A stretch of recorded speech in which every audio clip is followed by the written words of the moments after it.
Hello guys, it's me again and welcome to my humble home. So guys, sa sining adlaw napinsaran ko manghimo sa balay. This is me as a housewife. Minsan mapisan, madalas tamaran. Joke lang. Pag may klase, amo giding nami pulo panghimos kay wala sang sabaran. Kung inyo lang guro makita ang akon piliuron mangluya gid kamo.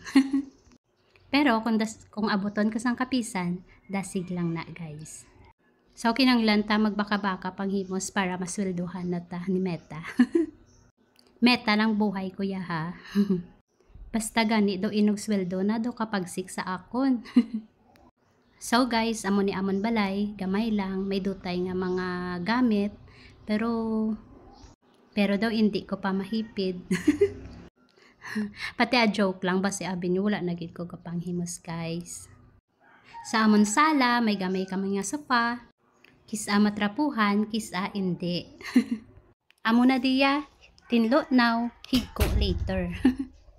Kung hindi ka kabalo magsunod sang lapta nila, daw hila naton ka. Pero isa lang ang mahambal ko sa inyo guys, lain gid ja kun may ara ka mo kaugalingon nga balay. Kay pwede lang manghimos ka, pwede man hindi, kay wala sang may masaway. Pero syempre, himos-himos man pag may time.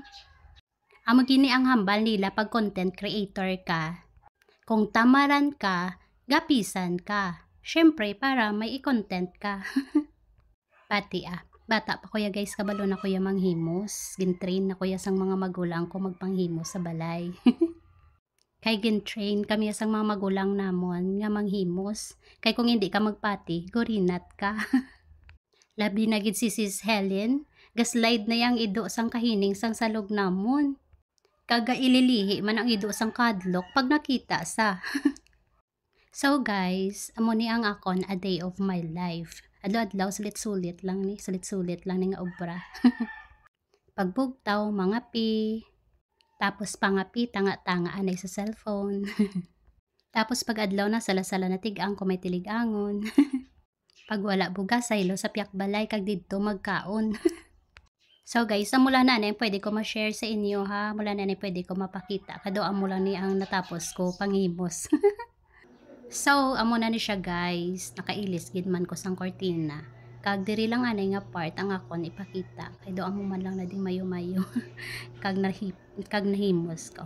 Okay, thank you for watching. Bye-bye!